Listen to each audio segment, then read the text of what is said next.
जय हिंद दोस्तों, मैं इंजीनियर अमजद पॉलिटेक्निक प्लस से और स्वागत करता हूं आप सभी का आपके अपने यूट्यूब चैनल पॉलिटेक्निक प्लस पे।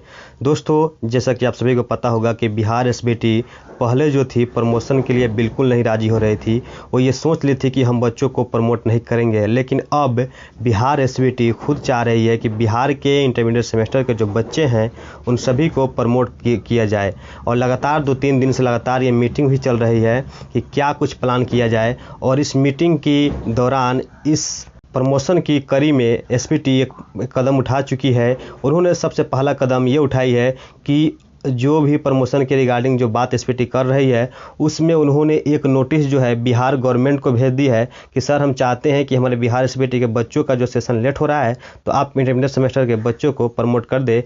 और एक उसका नोटिस का कॉपी उन्होंने एआईसीटी को भी दे दिया है कि एआईसीटी जैसे ही अप्रूवल देती है उसके जस्ट बाद बिहार एसबीटी बच्चों को प्रमोशन के लिए एक नोटिस निकाल देगी। हालांकि एआईसीटी को नोटिस भेजने की कोई बात यहाँ उत्पन्न नहीं हो रही है, क्योंकि एआईसीटी या यूजीसी पहले ही यह नोटिस निकाल चुकी है कि आप इंटरमीडिएट सेमेस्टर के बच्चों को प्रमोट कर सकते हैं।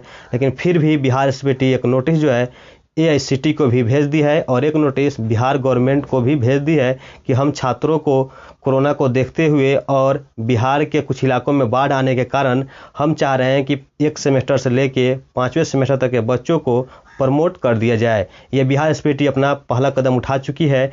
अब शायद कुछ ही दिनों में जैसे ही एआईसीटी अप्रूवल दे देती है, बिहार के जो गवर्नमेंट है नीतीश कुमार, वहाँ जैसे ही अप्रूवल आ जाता है उसके जस्ट बाद बिहार एसबीटी एक नोटिस निकाल देगी जिसमें ये होगा कि 1 सेमेस्टर से लेके 5th सेमेस्टर तक के बच्चों को प्रमोट कर दिया गया।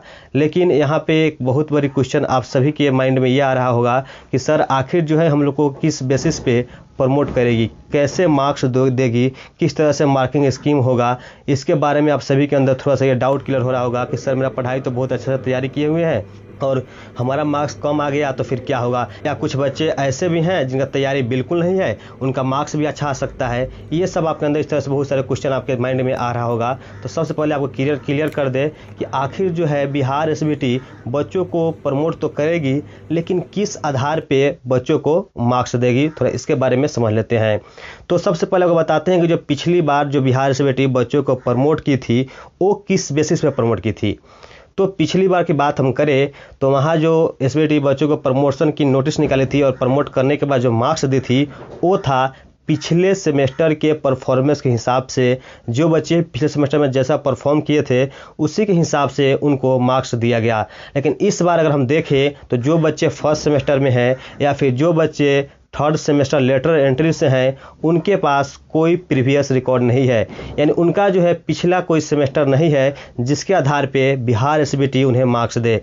तो बिहार एसबीटी ये सोची हुई है कि इसमें थोड़ा सा दिक्कत हो जाएगा क्योंकि उनके पास कोई प्रीवियस रिकॉर्ड है ही नहीं। तो बिहार एसबीटी ये चाह रही है कि जो उनके कॉलेज में जो इंटरनल एग्ज़ाम्स होंगे उस इंटरनल एग्ज़ाम्स में जिस तरह से उनका मार्क्स आएगा, यानी आपके कॉलेज के टीचर आपको इंटरनल में जिस प्रकार से मार्क्स प्रोवाइड कराएंगे एसबीटी को, उसी हिसाब से आपका रिजल्ट बन के आएगा। तो देखिए, जितने भी बिहार के पॉलिटेक्निक कॉलेज है उन सभी कॉलेज में मैक्सिमम कॉलेज ऐसे हैं जहाँ पे जो है एग्ज़ाम्स हो चुके हैं, इंटरनल एग्ज़ाम्स। लेकिन कुछ कॉलेज ऐसे हैं जहाँ पे अभी तक एग्ज़ाम्स नहीं हुए हैं। अगर आपके कॉलेज में भी 20 मार्क्स का MCQ यानी मल्टीपल चॉइस क्वेश्चन का एग्ज़ाम्स नहीं हुआ है तो 20 मार्क्स का एग्ज़ाम होगा।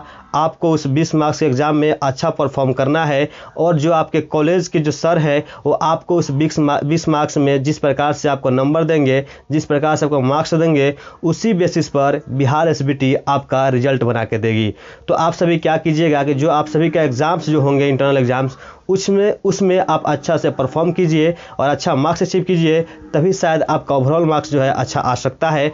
तो आप बेसिस फोकस दीजिए आपके इंटरनल मार्क्स पे कि आखिर आपके इंटरनल मार्क्स कैसे आपको अच्छा आए, तब जाके आपका रिजल्ट बहुत अच्छा बन पाएगा।